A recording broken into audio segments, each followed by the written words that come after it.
శ్రీమాత్రే నమః. హరి ఓం. అందరికీ అమ్మవారి యొక్క సంపూర్ణ ఆశీస్సులు. రాబోయేటటువంటి 2-3 రోజులు కూడా చాలా తీవ్రకరమైనటువంటి పరిస్థితిలో ఉందని పెద్దవాళ్ళ యొక్క అంచనా. ప్రత్యేకించి ఈ మంద అనేటటువంటి తుఫాను, ఈ మంతా పేరుతో ఉన్నటువంటి తుఫాను ఈ సంవత్సరంలో వచ్చినటువంటి అన్ని తుఫాన్ల కంటే కూడా కొంచెం తీవ్రతను పెంచుతోందన్నటువంటి సంకల్పంతో ముందస్తుగానే ప్రభుత్వాధికారులు కూడా చాలా చక్కటి చర్యలు చేపడుతూ, పాత్రికేయులు కూడా తమ వంతుగా అనేకమైనటువంటి ప్రాంతాలలో ఉన్నటువంటి సమాచారాన్ని చక్కగా అందరి పెద్దలకి, అధికారులకు కూడా తెలియజేస్తూ చాలా ముందుకు వెళ్తున్నారు. ప్రజలందరికీ కూడా దయచేసి నా మనవి, మీరు ఆహారానికి సంబంధించినటువంటివి కానీ ఇవన్నింటినీ ముందస్తుగానే జాగ్రత్తగా ఏర్పరచుకోండి.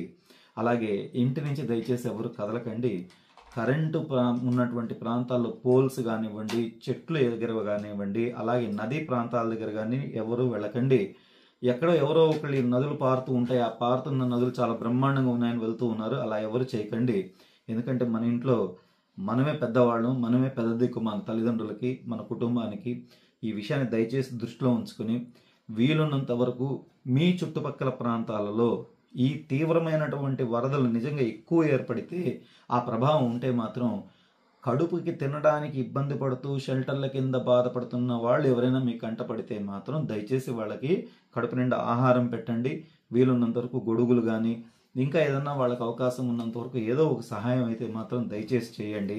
నా ఈ విన్నపాన్ని మీరంతా కూడా మన్నించి అందరూ ఇంటి పట్టునే ఉండాలని కోరుకుంటున్నాను. హరి ఓం తత్సత్. స్వస్తి.